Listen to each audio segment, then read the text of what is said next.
नमस्ते विद्यार्थियों, संस्कार भारती की ऑनलाइन क्लास में एक बार फिर से आपका स्वागत है। हम लोग पढ़ रहे थे, हमारा टॉपिक चल रहा था प्रथम कोटि और प्रथम घात के अवकल समीकरण। तो प्रथम कोटि और प्रथम घात के अवकल समीकरणों में हमने समीकरण के कोटि और घात निकालना सीखा था पहले वीडियो में। दूसरे वीडियो में हमने इसका टाइप फर्स्ट स्टार्ट कर दिया था और आज आगे के सवाल इसी टाइप के करेंगे हम एक्सरसाइज के। कुछ सवाल हो चुके थे एक्सरसाइज के। तो टाइप फर्स्ट में हमने क्या किया था, चरों का पृथक्करण, यानी x वाले टर्म्स अलग किए थे, y वाले टर्म्स अलग किए थे और उसके बाद उनका इंटीग्रल किया था और अवकल समीकरण को सॉल्व किया। तो इसी मार्ग में आगे चलते हैं, एक्सरसाइज के कुछ सवाल लेते हैं। एक्सरसाइज का ले रहा हूं मैं आज 5th नंबर का क्वेश्चन। सबसे पहले ले रहे हैं 5th नंबर का क्वेश्चन है हमारे पास dy upon dx plus under root 1 minus Y square upon 1 minus X square is equal to 0। तो सबसे पहले हमें क्या करना है, चरों का पृथक्करण, यानी x वाले टर्म्स अलग, y वाले टर्म्स अलग। तो इनको अलग कैसे कर सकते हैं हम, ये प्लस का टर्म्स है, इसको बराबर के उधर ले जाते हैं, i का बन जाएगा माइनस का। तो हमारा टर्म्स आएगा dy upon dx equal to minus, अब देखो जरा यहाँ पर जो अंडर रूट लगा है वो 1 माइनस वाई स्क्वायर के ऊपर भी है और 1 माइनस एक्स स्क्वायर के भी ऊपर। तो हम लोग क्या करते हैं, इसको अलग अलग रूट में लिख देते हैं। तो क्या बनेगा हमारा, under root 1 minus Y square upon under root 1 minus X square. ऐसा क्यों किया, ताकि x वाले टर्म्स और y वाले टर्म्स अलग अलग हो जाए, है ना। तो अब ये under root 1 minus Y square, ये टर्म्स कहां जाएगा, y वाले। तो क्या बनेगा, dy upon under root 1 minus Y. ये इधर आ गया, तो dx का क्रॉस मल्टीप्लाई उधर होगा, उधर क्या टर्म्स आएगा, माइनस का dx upon under root 1 minus X. तो हमने देखा कि चरों का पृथक्करण करने से y वाले पद और x वाले पद अलग अलग हो चुके हैं। उसके बाद इनका क्या किया जाता है, इंटीग्रल। तो इंटीग्रल के लिए आप यहाँ साइन भी लगा सकते हैं और नीचे लाइन भी लिख सकते हैं कि समाकलन करने पर, है ना। तो अब हम इसका इंटीग्रल करते हैं। तो ये मैंने इंटीग्रल, अब ये इंटीग्रल जो है ये 12th क्लास पे बेस्ड है। आपको 12th के इंटीग्रल सारे आने चाहिए, तभी ये सवाल सॉल्व होंगे। तो इसका तो डायरेक्ट फॉर्मूला होता है, ये इंटीग्रल तो डायरेक्ट होता है। क्या फॉर्मूला होता है इसका, साइन इनवर्स। आपकी 12th क्लास की बुक में देखेंगे डायरेक्ट फॉर्मूले दिए हुए हैं। तो इसका इंटीग्रल क्या हो गया, sine inverse y equal to, ये पहले माइनस साइन और ये सेम है, तो ये क्या आएगा, साइन इनवर्स x। और कांस्टेंट हम जो जोड़ते थे वो क्या जोड़ते थे, c। तो हमने कांस्टेंट जोड़ दिया c। हाँ, यहाँ पर कांस्टेंट जो है c, या हम इसी के हिसाब से साइन इनवर्स c भी यहाँ पर कांस्टेंट जोड़ सकते हैं। ये माइनस का टर्म से बराबर किधर आया, प्लस का हो जाएगा। तो क्या टर्म्स आएगा अपने पास, sine inverse y plus sine inverse x equal to c। ये आपका आंसर आ गया। 5th नंबर का क्वेश्चन था, बड़ा इजी क्वेश्चन है। अगर इस टॉपिक से आते हैं तो काफी आपको फ्री के नंबर है। केवल आपको क्या करना है, x वाला टर्म सेलेक्ट करना है, y वाला टर्म सेलेक्ट करना है और उसका क्या कर देना है, इंटीग्रल। तो क्वेश्चन को उतार लें या स्क्रीनशॉट ले लें, फिर अपन एक्सरसाइज का अगला सवाल लेते हैं। एक्सरसाइज में कुछ सवाल आप लोगों के करने के लिए भी है, जैसे 8th नंबर का क्वेश्चन आप करेंगे, 10th नंबर का करेंगे और कुछ एक्स्ट्रा भी हैं जो मैं करवा देता हूँ। ये 5th नंबर का आपका क्वेश्चन हो चुका है। अब अपन करते हैं 11 नंबर का थोड़ा क्वेश्चन देते हैं, वो अलग टाइप का है थोड़ा।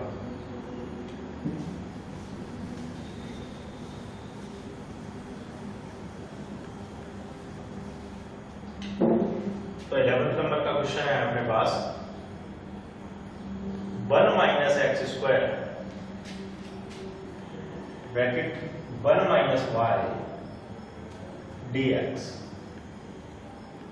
Is equal to X Y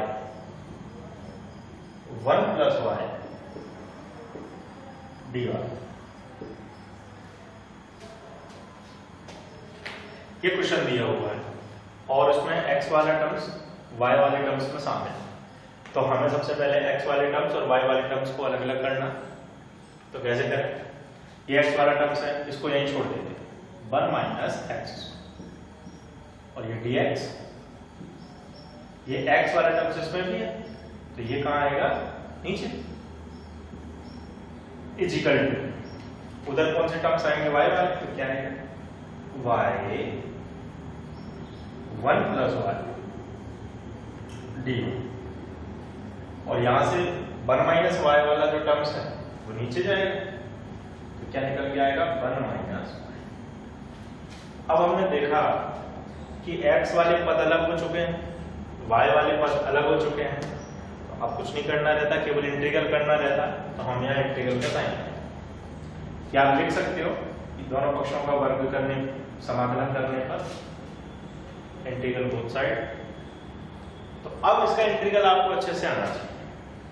तो हम थोड़े से इनके फैक्टर करते हैं इंटीग्रल करके। ये x जो है वो 1 के अपॉन में भी, एक्स स्क्वायर के भी अपॉन में, तो अलग अलग कर देते हैं। x 1 के अपॉन में आएगा तो क्या आएगा? 1 अपॉन x माइनस x से एक x कैंसिल तो x बचा और साथ में क्या चल रहा है? Is equal to. अब यहां का जब इंटीग्रल हम करते हैं तो ये देखो ये क्वेश्चन सेट नहीं है, इसको पहले सेट करना पड़ेगा। तो हम सबसे पहले क्या करें? डिवाइड मल्टीप्लाई कर देते हैं इसका y प्लस वाई अपॉन में क्या चल रहा है अपना? 1 माइनस। अब देखिए इधर का इंटीग्रल तो बड़े आसानी से हो जाए क्योंकि डायरेक्ट फॉर्मूला है 1 अपॉन x का इंटीग्रल log x और x का इंटीग्रल आप जानते हैं x स्क्वायर अपॉन 2। लेकिन जैसे ही हम y वाले पद पर जाते हैं तो यहां थोड़ा सा इंटीग्रल करने में परेशानी हो और कोई सवाल सेट भी नहीं हो रहा है कि हम किसी से किसी को कैंसिल कर सकें। तो ध्यान दें जरा, इस टाइप के सवाल हमारे 12th क्लास में थे। इस टाइप के सवालों में क्या करते हैं? सबसे पहले नियम है कि यहां कोई भी पद, चर पद जैसे y हो x हो, तो आपको यह ध्यान रखना है कि अंश पर घात हर की घात से बड़ी नहीं होनी चाहिए। जैसे यहां पर y स्क्वायर लगा, घात कितनी है? 2। यहां पर y की अधिकतम घात कितनी है? 1। y एक बार ही, यहां पर 2 बार। तो कभी भी अंश की घात हर की घात से बड़ी नहीं होनी चाहिए, इंटीग्रल का रूल। अगर बड़ी है तो उसको छोटा करो। छोटा करने का मतलब होता है उसको आप भाग दे दो, उसको छोटे हो जाए। तो यहाँ रफ में मैं क्या कर रहा हूँ? भाग देकर बता दूंगा कि 1 माइनस वाई का इसमें अगर हम भाग देते हैं तो क्या टर्म्स आएगा, फिर उस टर्म्स का हम इंटीग्रल करेंगे। तो यहाँ मैं अलग से ले रहा हूं, हम डिवाइड करने वाले हैं y प्लस वाई स्क्वायर का इसे 1 माइनस वाई से। तो देखो यार हम एक काम करते हैं, यहां पर y है, यहाँ वाई स्क्वायर है, तो मैं इसका मल्टीप्लाई पहले माइनस वाई से कर देता हूं। उससे क्या होगा? माइनस वाई और माइनस वाई मिलकर प्लस का वाई स्क्वायर बना देंगे। वाई स्क्वायर के नीचे वाई स्क्वायर आ जाएगा और 1 का जब माइनस वाई में मल्टीप्लाई होगा तो माइनस का वाई आएगा। ये भाग देना तो 8th क्लास की चीज है। अब हम साइन चेंज करते हैं, माइनस वाला टर्म्स प्लस का और प्लस वाला टर्म्स माइनस का। तो यहाँ क्या फायदा हुआ अपन को? वाई स्क्वायर से वाई स्क्वायर कैंसिल हो गया और ये y और y जुड़ गए, ये कितना बन गया? 2y। एक बार डिवाइड कर दिया है। अब हम देखते हैं कि अभी भी हमारा जो हर बचा है उसमें y है और हमारा जो जिससे डिवाइड कर रहे हैं उसमें भी y आ रहा है। यानी कि ये अगर ऊपर लिखा जाए नीचे लिखा जाए तो अभी भी घातें समान है। मैंने आपसे क्या बोला था? हर की घात सॉरी अंश की घात हर की घात से कम होनी चाहिए, बराबर या ज्यादा है तो भाग देंगे, यानी भाग अभी और जाएगा। तो अब हम किससे मल्टीप्लाई करते हैं? देखिए माइनस वाई तो आपके पास है, वाई तो पहले से ही 2 की गजर है तो अपन 2 ले लेते हैं, काई का माइनस का, तो ये ले लिया मैंने माइनस का 2। तो माइनस के वाई में जब माइनस के 2y का मल्टीप्लाई होगा तो क्या आएगा? प्लस का 2y। और 1 में मल्टीप्लाई होगा माइनस 2 का तो क्या आएगा? माइनस का 2। साइन चेंज कर देते हैं, माइनस और ये प्लस, उससे क्या होगा? 2y कैंसिल हो गया और अपना शेष क्या बचेगा? प्लस का 2। तो अब देखो आप, आपके पास जो शेष बच रहा है उसमें y वाला टर्म्स नहीं, इसमें y वाला टर्म्स है, यानी कि नीचे की घात ऊपर की घात से ज्यादा, अंश की घात जो है पावर ज्यादा नहीं होनी चाहिए। तो अब हम उसको कैसे सेट करेंगे वो देखते हैं। एक पद और लिख देता हूं मैं, ये अपना वैसे ही चल रहा है 1/x माइनस x, इंटीग्रल एक साथ कर देंगे दोनों का, dx इज इक्वल टू, अच्छा इस ये जो आपने डिवाइड किया है इसको कैसे सेट करते हैं, है ना? तो इसको ऐसे सेट किया जाता है कि आपने भाग कितनी बार किया है उसको तो लिखोगे आप अलग, जितनी बार भाग गया उसको लिख दिया आपने अलग, उसके बाद लगाते हैं प्लस, जो शेष बचा वो ऊपर और जिससे डिवाइड दिया था वो नीचे, 1 माइनस, और ये पूरा किसके साथ में चल रहा है आपका पद? dy। फिर से देख लें, 1 माइनस वाई का हमने डिवाइडेशन किया y प्लस वाई स्क्वायर में, ये डिवाइड हो रहा है, उसको सेट कैसे करते हैं? जितनी बार भाग गया है यानी भागफल यहाँ लिखेंगे, उसके बाद प्लस साइन लगेगा, उसके बाद जो हर आया है अपना वो यहाँ लिखा जाएगा, और जिससे डिवाइडेशन किया था वो यहाँ आएगा 1 माइनस वाई। ये 12th क्लास में सवाल है, इसलिए प्रैक्टिस करें 12th वाले सवाल। अब हम बड़े आसानी से इसका इंटीग्रल कर सकते हैं। तो मैं पहले वो डिवाइडेशन मिटा देता हूं उधर, क्योंकि मुझे यहाँ पर एक इंटीग्रल आपको करके बताना। वैसे तो ये डायरेक्ट आने चाहिए, तो अपन यहाँ कोई दिक्कत नहीं है, देखो इंटीग्रल करने 1/x का इंटीग्रल log x, x का x स्क्वायर अपॉन 2, क्या माइनस बाहर आ जाएगा, और y का इंटीग्रल y स्क्वायर अपॉन 2 का इंटीग्रल 2y प्लस, अब इंटीग्रल यही कठिन है केवल, बाकी तो सब होगा सारे इजी थे। इसका इंटीग्रल कैसे होगा? वैसे तो कुछ बच्चे डायरेक्ट जानते हैं, कर सकते हैं डायरेक्ट, 2 को तो बाहर कर दिया कांस्टेंट राशि, ये लिखा है 1/1 माइनस वाई, तो क्या हो जाएगा? log 1 माइनस वाई, और y में माइनस है तो एक माइनस साइन आ जाएगा। और वैसे इसको ऐसे सॉल्व करते हैं, मैं बताता हूं क्या दिया हुआ, मैं अलग से सॉल्व कर देता हूं इसको। 2 dy 1 माइनस, तो हमारा तरीका होता था लेट माना कि 1 minus Y equal to T, minus जो हम मानते हैं लेट करते हैं उसका क्या करते हैं अपन? डिफरेंशिएशन। अब कर y का dy और t का dt, इसको यहां पुट कर देते हैं।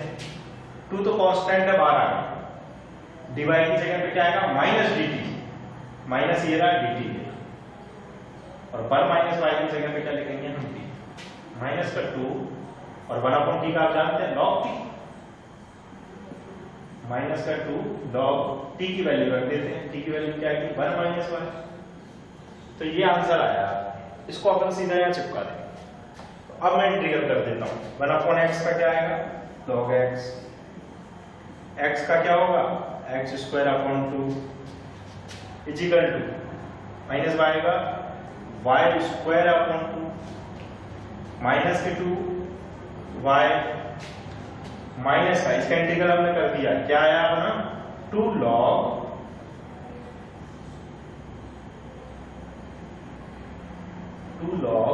1 माइनस, या आपका फाइनल आंसर, और प्लस c अपन कांस्टेंट इसमें जोड़।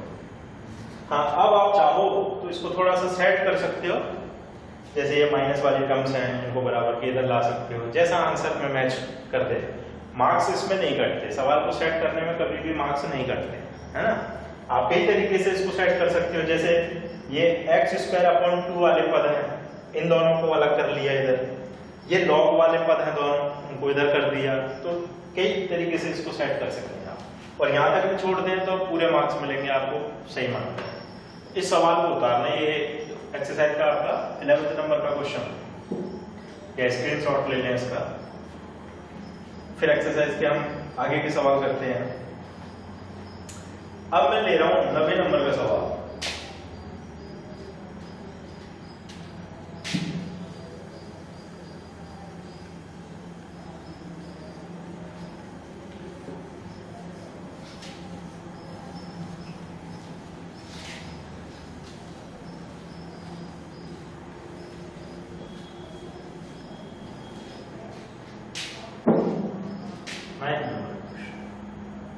क्वेश्चन है x under root 1 plus y और dx plus y under root 1 plus x dy is equal to g. ये प्रश्नावली का 9th नंबर का क्वेश्चन। तो फिर से चरों का पृथक्करण करते हैं हम, x वाले पद अलग, y वाले पद अलग। तो क्या टर्म्स बनेगा हमारा, देखते हैं। ये प्लस का टर्म्स है, इसको हम बराबर के उधर ले जाते हैं तो ये काय का बन जाएगा, माइनस का बन जाएगा। इसको पहले सेट करते हैं, x under 1 plus Y square dx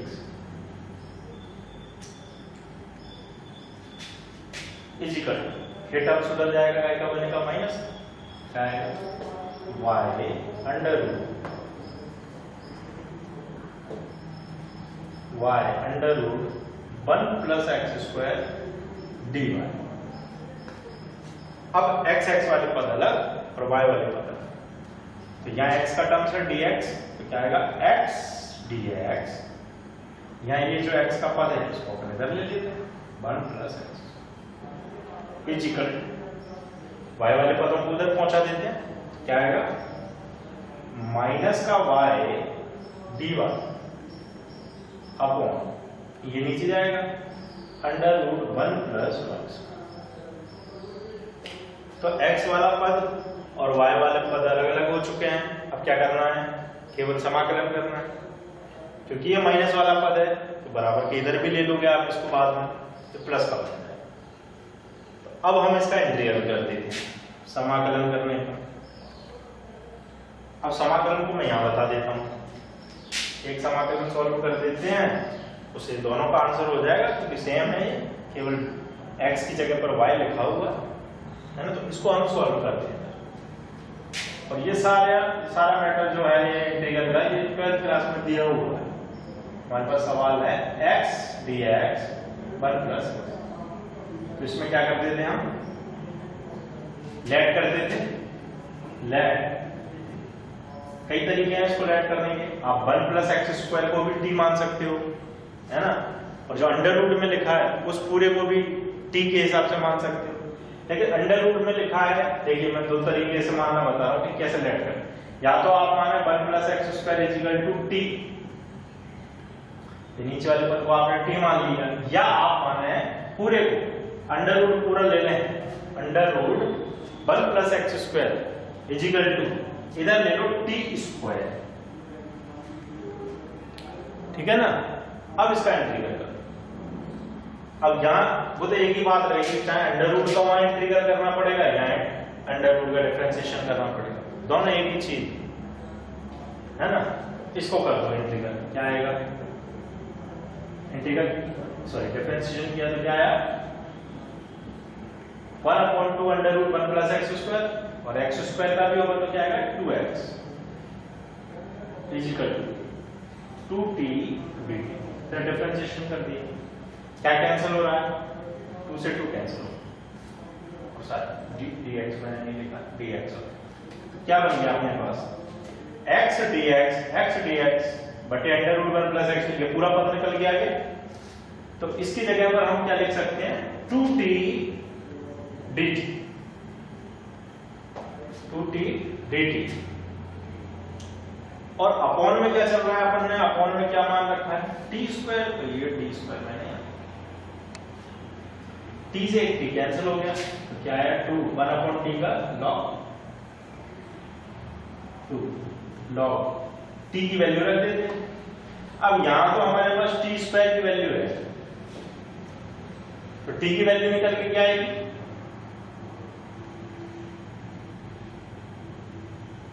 under root गलत लगा दी क्या यार, यहां तो ठीक था। t की वैल्यू क्या लेगा बताओ, डबल अंडर रूट हो जाएगा क्या पावर में, इसको एक काम करें x से सेट कर रहे हैं तो पावर 2 बनानी पड़ेगी, अपन तो वही वाला कर देते, इसको ले लेना था अपन, इसको अंडर रूट मत मानो, अंडर रूट में मत लो, इसको बना दो 1 plus X square is equal to T square. हाँ ये ठीक रहेगा, उससे आपको क्या फायदा मिलेगा, ये करना नहीं पड़ेगा, डायरेक्ट ही हो जाएगा। अंडर रूट गलत किया अपन ने, ऐसे ही करो, एक्स स्क्वायर का 2x dx कर देते हैं, इधर क्या आएगा 2t dt, ये सिंपल हो गया, 2 से 2 कैंसिल हो गया, बचा क्या x dx is equal to dt। ये सेट कर देता हूं मैं, अंडर रूट वाला क्या बनेगा, x dx की जगह पे तो क्या जाएगा t dt, और इसको सेट करोगे तो देखो 1 प्लस एक्स स्क्वायर की जगह पे टी स्क्वायर लिखना है, तो यहां अगर मैं टी स्क्वायर लिख दूं इसके तो 2 से अंडर रूट कैंसिल हो जाएगा, तो हमारे पास क्या बचेगा, केवल t बचेगा।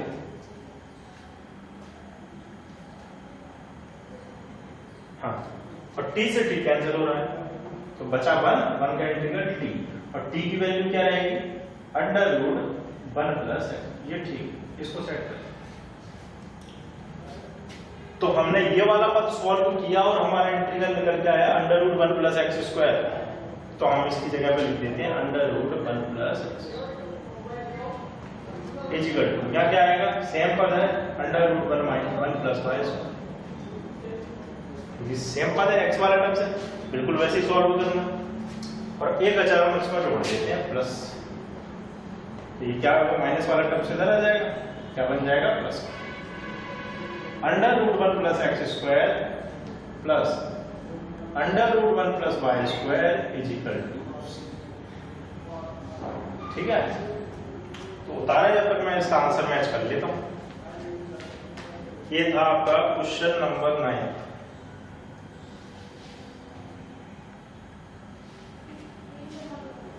क्वेश्चन नंबर 9 का आंसर है under root 1 plus X square Y square, ठीक है, बिल्कुल सही आंसर आया। तो आप इंटीग्रल करने में थोड़ा सा ध्यान दें कि इंटीग्रल तो कई तरीका होता है सेट करने का, बच्चे अपने अपने हिसाब से सेट कर लेते हैं इसको, आप अंडर रूट में भी ले सकते हैं इसको, टी स्क्वायर भी मान सकते हैं आप इसको, या 1 प्लस एक्स स्क्वायर को ही टी मान सकते थे तो भी आ जाता है। उतारे फिर अगला सवाल देते हैं प्रश्नावली।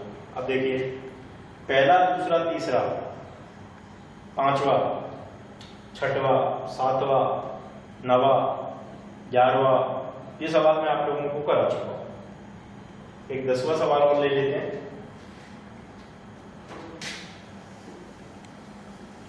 और 2 सवाल मैंने आपको होमवर्क के लिए दिए हैं, आपको सवाल करना है, एक तो 10वें नंबर का,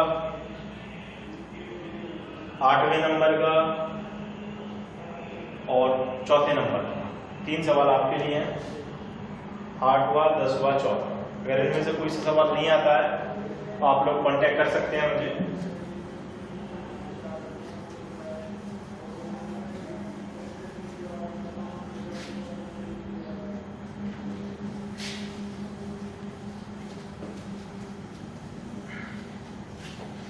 अब सवाल ले रहे हैं हम 10वें नंबर का सवाल ले लेते हैं। 10वां सर होमवर्क में दिया, चलो नहीं करा, 10वें नंबर सवाल आएगा 2ax plus X square dy upon dx is equal to A square plus 2x।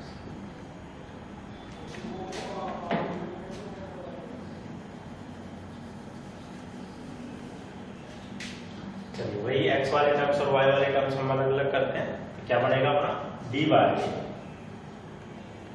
अब देखिए y वाला टर्म्स तो कहीं नहीं है, y वाला टर्म्स कहीं नहीं है, और जो कांस्टेंट नंबर है, देखो ये a जो है वो कांस्टेंट है, वो x के साथ जुड़ा हुआ है या x के साथ मल्टीप्लाई हो रहा है, तो वो पद जो a वाला पद है वो x के साथ ही जाएगा। अगर y वाला पद होता तो dy के साथ में रहता। a क्योंकि x के साथ मल्टीप्लाई है और एडिशन भी x के साथ हो रहा है तो वो किस पद में जाएगा, x वाले पद में जाएगा। तो हमारा क्या बनेगा, a स्क्वायर प्लस 2ax, और वैसे भी हम इसको अलग नहीं कर पा रहे हैं, इसको अलग नहीं कर सकते हैं, ये कहां जाएगा अपॉन में, तो क्या आएगा 2ax प्लस x। एक बार सवाल चेक कर लें ये सेम है कि अलग अलग है, दोनों जगह 2ax, ठीक। तो यहां देखो ये dy वाला पद आ गया और ये x वाला पद आ गया। जैसे ही चरों का पृथक्करण होता है हम क्या करते हैं, समाकलन करते हैं। तो हमने समाकलन चालू कर दिया दोनों। अब थोड़ा ध्यान दें, इधर का इंटीग्रल तो सरल है तो हम इसे बाद में करेंगे, dy का y होता है। इधर को थोड़ा सेट कर दें, क्या कुछ कॉमन आ रहा है, a कॉमन आ रहा है, a कॉमन निकाल देते, क्या बचेगा अंदर बचेगा a प्लस 2x, है ना। नीचे से कुछ कॉमन आ रहा है, नीचे से कॉमन आ रहा है x, अंदर क्या बचेगा 2a प्लस x, है ना। अब देखिए किसी भी तरीके से हम इसका इंटीग्रल नहीं कर पा रहे हैं क्योंकि ये दोनों कैंसिल भी नहीं हो रहा है, यहाँ a है यहाँ x ही है, यहाँ 2x है यहाँ 2a, और कोई फॉर्मूला भी नहीं है इसका डायरेक्ट। तो क्या करना पड़ेगा, अपनी गणित दौड़ानी पड़ेगी, सवाल को सेट करना आपको आना चाहिए। तो क्या करेंगे, आपने कहीं ऐसा पढ़ा है कि x वाले पद अगर नीचे दो बार आ जाए अलग अलग हो तो उनको सॉल्व कैसे किया जाता है, भाग तो नहीं दे सकते। भाग क्यों नहीं दे सकते, क्योंकि x का जब x में मल्टीप्लाई होगा तो क्या आएगा x स्क्वायर, अपॉन में क्या आएगा x स्क्वायर, और ऊपर x ही रहेगा, यानी घात 1 है नीचे 2 है। तो ये तो फॉर्म सही लिखी है, मैंने बताया था ऊपर की घात ज्यादा नहीं होनी चाहिए नीचे वाले से, नीचे की बड़ी है तो अपन कुछ नहीं कर सकते, भाग नहीं दे सकते यहाँ पर। तो जब भाग नहीं दे सकते और x के दो टर्म्स अलग अलग आए तो फिर क्या करें, फिर लगाते हैं हम आंशिक, सॉरी अब इसको देखो सॉल्व कैसे किया जाएगा, इसको आंशिक भिन्नों से सॉल्व किया जाएगा। आंशिक भिन्न किस टाइप की होती है वो मैं देखता हूं। देखिए यहाँ पर a कांस्टेंट है तो a से कोई लेना देना नहीं है, तो a को मैं भाग कर देता हूं, a से हमें कोई लेना देना नहीं। लेकिन ये a जो है वो 2x के साथ में जुड़ा हुआ है तो उसको अलग नहीं किया जा सकता। मल्टीप्लाई में था तो इसको तो हमने बाहर कर दिया, इसको अलग नहीं कर सकते। अब इसको कैसे सेट करोगे आप, आंशिक भिन्नों से। आंशिक भिन्न आपके 12th या 11th क्लास में होंगी, मैं एक बार उदाहरण देता हूं वहां पर तो समझ में आ जाएगा कि कैसे उसको सेट करते हैं। तो देखो इसको कैसे सेट करेंगे, हमारा पद है a प्लस 2x, अभी मैं इंटीग्रल नहीं कर रहा हूं, मैं केवल इंटीग्रल तब होता है जब सवाल सेट होता है, पहले हम सवाल को सेट करना है। तो क्या आएगा a प्लस 2x, अपॉन में अपने पास है x और 2a प्लस x, यानी दो पद है तो थोड़ा इसकी जगह ज्यादा चाहिए, तो इसको थोड़ा ऊपर लेता हूं। क्या था a plus 2x upon x 2a plus x, इसको मैं क्या बोल रहा हूं, किस विधि से सॉल्व करना है, आंशिक भिन्न। आंशिक भिन्न क्या होती है वहां देखो, सबसे पहले ये देखना है कि x के यहाँ कितने टर्म्स लिखे हुए, 2, तो इसको कैसे लिखेंगे, a के अपॉन में पहला टर्म्स प्लस b के अपॉन में दूसरा terms.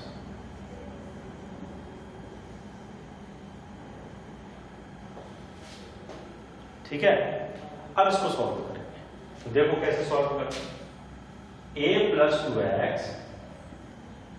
x 2a plus x, इसको तो वैसे ही छोड़ दिया।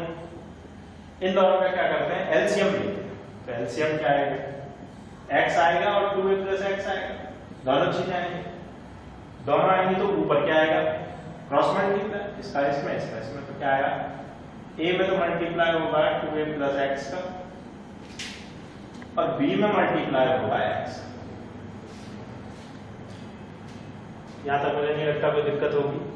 और फिर से देखो ये टर्म्स मैंने ले लिए, ये करना कब है, जब x के दो पद अलग अलग आते हैं और ऊपर भाग नहीं होता है।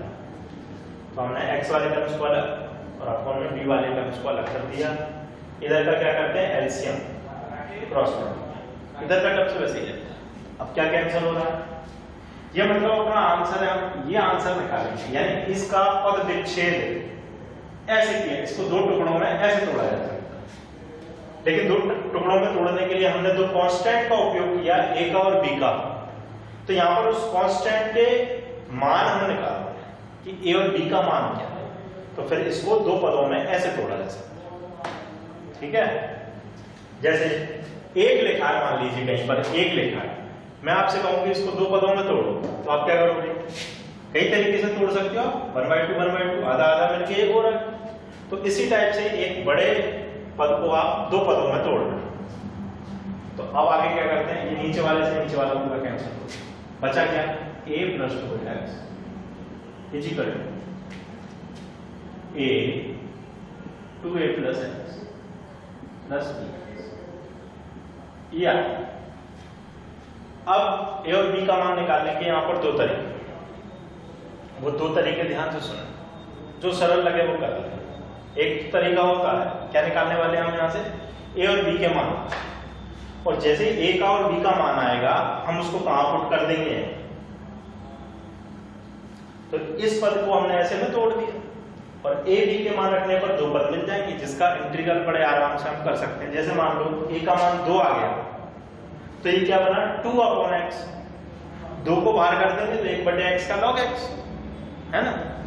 तो इस तरीके से पहले हम a और b का मान निकालना सीख रहे हैं कि a और b के मान कैसे, उसके भी दो तरीके हैं। एक तरीका तो ये है कि x की जगह पर वैल्यू पुट करते जाओ, जो मर्जी आए, 0 कर दो, 1 कर दो, -1 कर दो, -2 कर दो, कुछ भी, पॉइंट में नहीं, प्राकृतिक संख्या में आपके पास कुछ भी हो, या माइनस वाले रियल नंबर कोई सा भी हो आपका सेट हो जाएगा, लेकिन रियल नंबर में पॉइंट वाले मत लेना।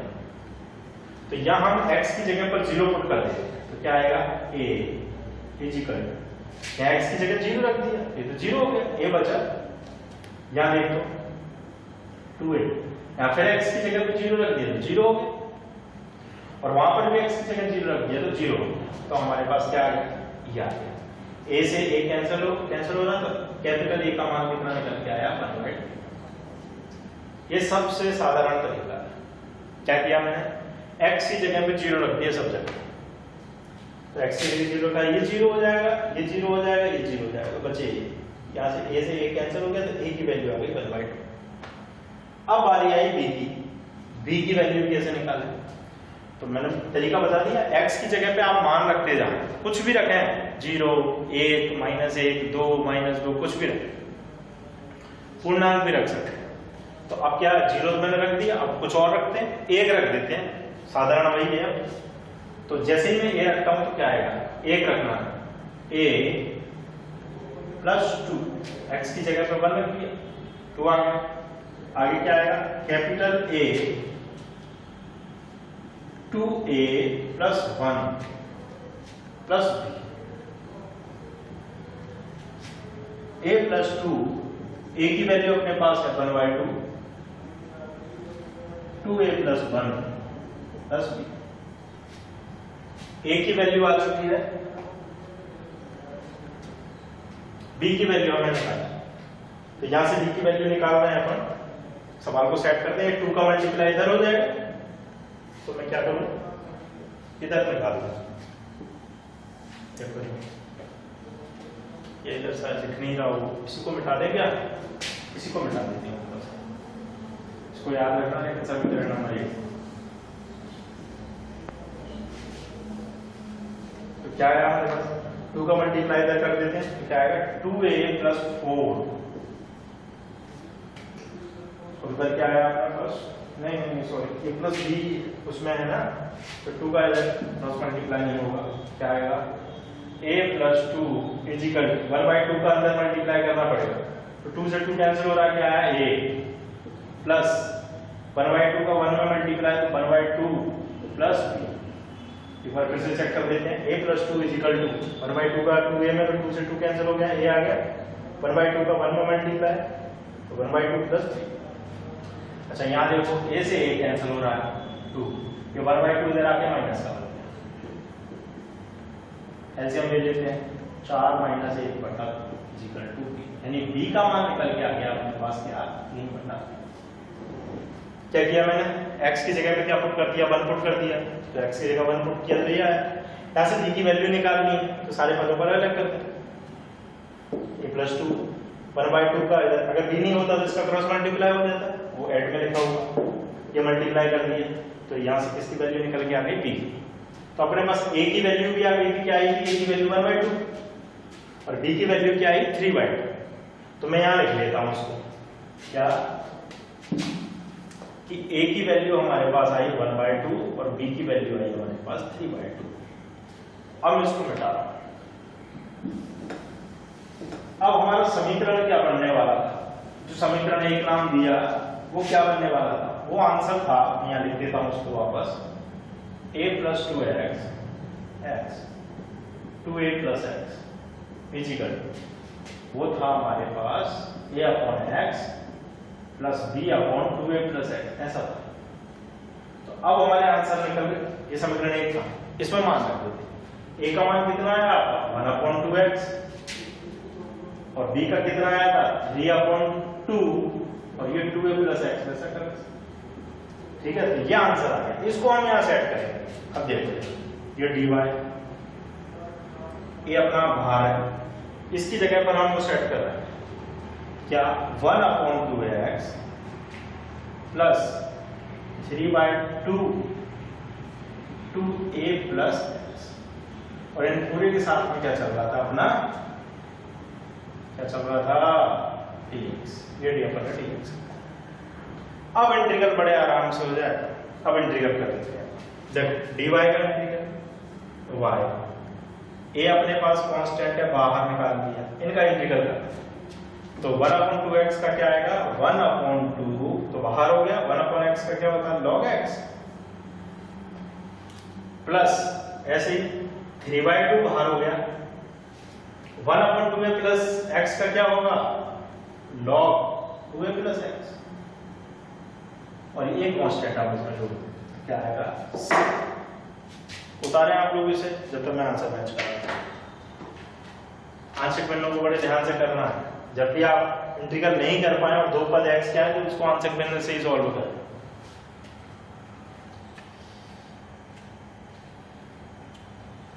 ये क्वेश्चन था प्रश्नावली का 10वां।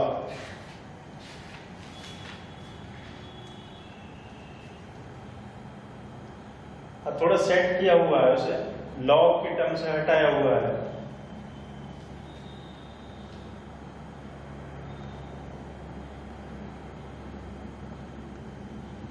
x plus 2a cube 1/2। अच्छा मैं आंसर से थोड़ा सा सेट करा देता हूँ इसको, है ना, क्योंकि आंसर तो थोड़ा अलग सेट किया हुआ है, वो आंसर तो अपना सही, मैंने बोला सेट करने में कभी भी मार्क्स नहीं कटते, तो एक बार आप उतार लें इसको, फिर इस आंसर को मैं थोड़ा सा सेट कर रहा हूँ आंसर के हिसाब से जो आपके आंसर की में दिया हो।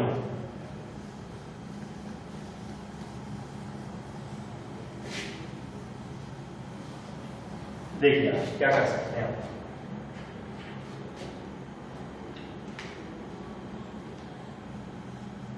ये तो क्योंकि अब कांस्टेंट है तो इसको तो हम बाद में भी जोड़ सकते हैं, पहले सवाल सॉल्व हो जाए, है ना, तो पहले सवाल को सेट करें।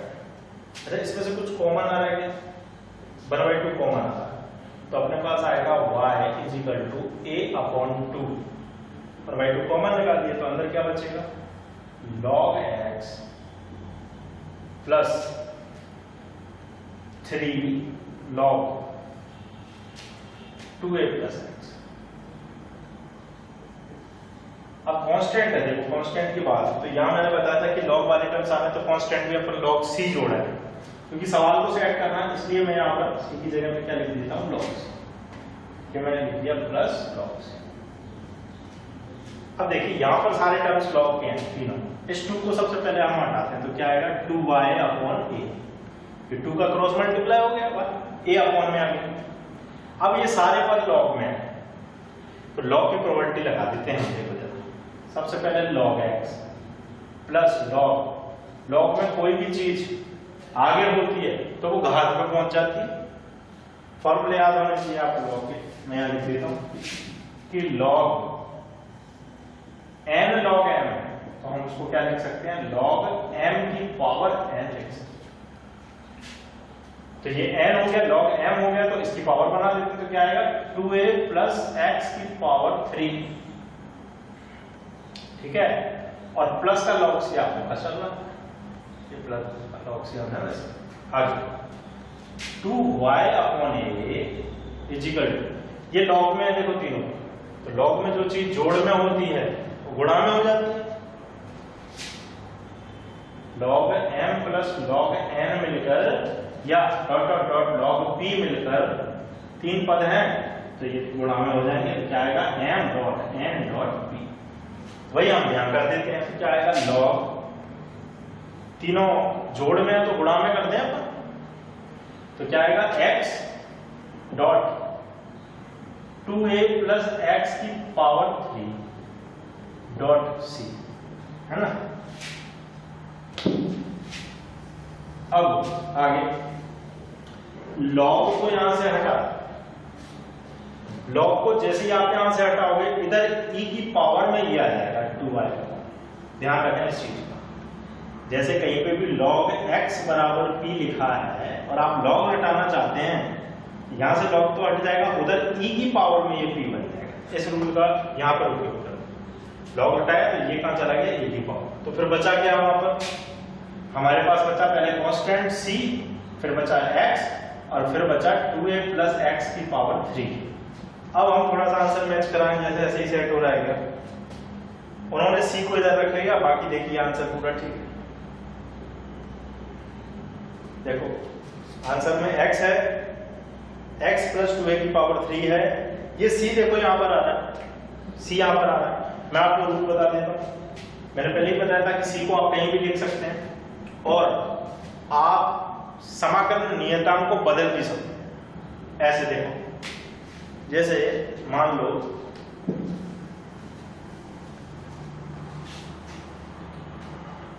कहीं पर आपका समाकलन नियतांक ऐसा, जैसे मैंने लिखा कि x is equal to cy, और उत्तरमाला में आपका जो आंसर आ रहा है वो ऐसा आ रहा है कि cx बराबर y, क्या आ रहा है, cx बराबर y। आंसर मैच कराने वाली बात है, मैंने आपने बोल दिया कांस्टेंट नंबर कहीं पे भी जोड़ सकते हो आप, ये गलत नहीं माना जाएगा। आंसर को सेट करने का मैं तरीका बता रहा हूं, कांस्टेंट नंबर आप कुछ भी ले सकते हैं। आपका आंसर आया x बराबर cy, उत्तरमाला में लिखा है cx प्लस y, तो आप क्या कर सकते हैं, इस c को c ना रहने दें, इसके आगे 1 लगा दें। ये क्या बन गया, c1 बन गया, c1 बन गया, तो इसको मैं इधर ले आता हूं कि 1/c1 x = y, c1 नीचे आएगा। अब हमने मान लिया, इधर माना 1/c1 बराबर, तो ये क्या जाएगा cx बराबर 1/c1 की जगह पे cx, आंसर मैच हो। अच्छा ऐसा क्यों किया, मैं आपको बता रहा हूं, कांस्टेंट नंबर कुछ भी हो सकता है, c का एक मान निर्धारित है, तो चाहे उसको 1/c1 से रिप्लेस कर दें या 2/c1 से रिप्लेस कर दें, किसी से भी रिप्लेस कर सकते हैं, बस आपको यहां लिख देना है कि किसकी जगह पर आपने क्या पुट करना। तो ये आंसर भी सही है। और ये c को मान लो मैं इधर ना लेता, log c इधर नहीं लेता, या log 1/c ले लेता, तो वो वैसे भी इधर पहुंचता, ठीक है, इससे आपका नंबर नहीं कटेगा। बाकी सवाल सेट होना चाहिए, उतारें। अब आपके प्रश्नावली का सवाल रह गए हैं 2 क्वेश्चन, मैंने आप लोगों को होमवर्क में दिए हैं, 8वें नंबर का और 4th नंबर का, और एक क्वेश्चन और आपका रह गया इस प्रश्नावली से 12वें नंबर का सवाल, उसको और कर देता हूं।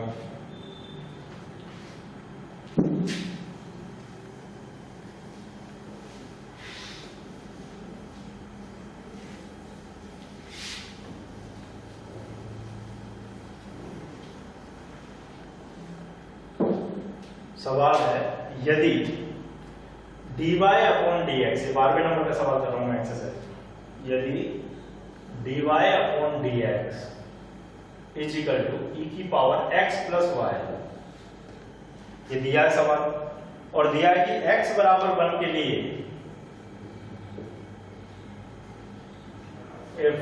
यदि x बराबर 1 है तो y इक्वल टू 1, और y की वैल्यू निकालनी है आपको जब x इक्वल टू -1। ये सवाल देखिए जरा, एक अवकल समीकरण आप लोगों को दिया हुआ है और उसमें बोला है कि यदि x का मान 1 रखा जाए तो y भी 1 होगा, और x का मान अगर -1 रख दिया जाए तो y का मान आपको निकालना है कि कितना।